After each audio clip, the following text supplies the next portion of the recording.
Pinki and দীপ্ত চ্যানেলে সবাইকে স্বাগত। তোমরা সবাই কেমন আছো? আশা করি ভালো আছো। আর আজকের ভিডিওটা আমার কি নিয়ে শুরু, তোমরা তো ভিডিওটা দেখেই বুঝতে পারছো। আজকে ফুল নিয়ে আমার ভিডিওটা।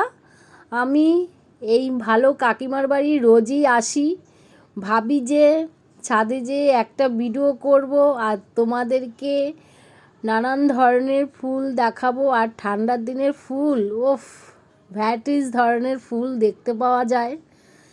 হ্যাঁ, আর ছাদের মধ্যে এত সুন্দর সুন্দর ফুল গাছ টপের মধ্যে বসিয়েছে, আর আমি দেখে আমার মন প্রাণ সব ভালো হয়ে গেছে, মুখে হাসি, মন খুব খুশি হয়ে গেছে ফুল গাছ দেখে।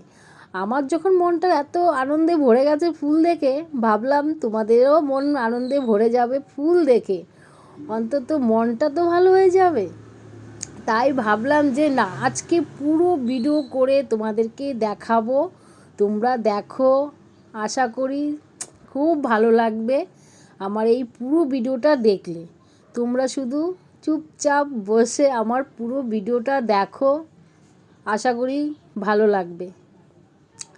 আমি পুরো ছাদের ভিডিওটাই করেছি, আর কাকু তো এই ফুল গাছ নিয়েই সারাদিন ব্যস্ততার মধ্যে কেটে যায়। চলো বন্ধুরা, এতক্ষণ নিচের ফুল গাছ দেখিয়েছি, এখন সিঁড়ি দিয়ে আমি উপরের ছাদে যাচ্ছি তোমাদেরকে সুন্দর সুন্দর ফুল গাছ দেখাবো বলে এসে পড়লাম। এই দেখো নিচে কত টপ, আর এই দেখো সারি সারি করে বসিয়ে রেখেছে সমস্ত গাছ একভাবে। দেখো টপের গায়ে কিন্তু এক ছিটে ফুটো নোংরা নেই, দেখেছো? এই হলো আমাদের কাকু, সারা দিন ফুল গাছের যত্ন আত্নি করেই যাচ্ছে, আর না করলে এত সুন্দর সুন্দর ফুল পাওয়া অসম্ভব। আর ঠান্ডার দিনে ফুল দেখে উফ, কার না মন ভালো হয় বলো? সবার মন ভালো হয়ে যায়। আর এত সুন্দর সুন্দর ফুল, উফ, এই কাকুর জন্যই দেখতে পাওয়া আজকে আমার। খুব যত্ন করে আর ভ্যারাইটিস ধরনের ফুল গাছ বসিয়েছে, তোমাদেরকে জানি না কতটা পাচ্ছি আমি দেখাতে। আর এই দেখো জবা ফুলটা কত সুন্দর ফুটে আছে, দেখো খুব সুন্দর। পুরো ভিডিওটা দেখো, মন আপনিই ভালো হয়ে যাবে। আমি দূর থেকে দেখাচ্ছি, দেখো আমি এত ফুলের গাছের নাম জানি না, ফুলেরও নাম জানি না, তোমরা দেখেই বলো। আমি দেখো উপরের ছাদে দাঁড়িয়ে নিচের ছাদের ভিডিওটা করছি, দেখো কাছ থেকেও তোমাদেরকে যে দেখাবো, তোমরা দেখো, মন ভরে যাবে ফুল দেখে। এত মানে সুন্দর সুন্দর ফুল, আমার মন এত ভালো হয়ে গেছে মানে বলার কথা না। আমি সমানে তোমাদেরকে ভিডিও করে যাচ্ছি দেখাবো বলে। তোমরা আমার পুরো ভিডিওটা কিন্তু দেখো, মিস করো না।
আজকের ভিডিওটা এখানেই শেষ করলাম। আর আমার পুরো ভিডিওটা দেখে কেমন লাগলো, সুন্দর সুন্দর ফুল দেখে কমেন্টসে অবশ্যই জানিও। আর চলো, তোমরা সবাই ভালো থেকো, সুস্থ থেকো, টাটা।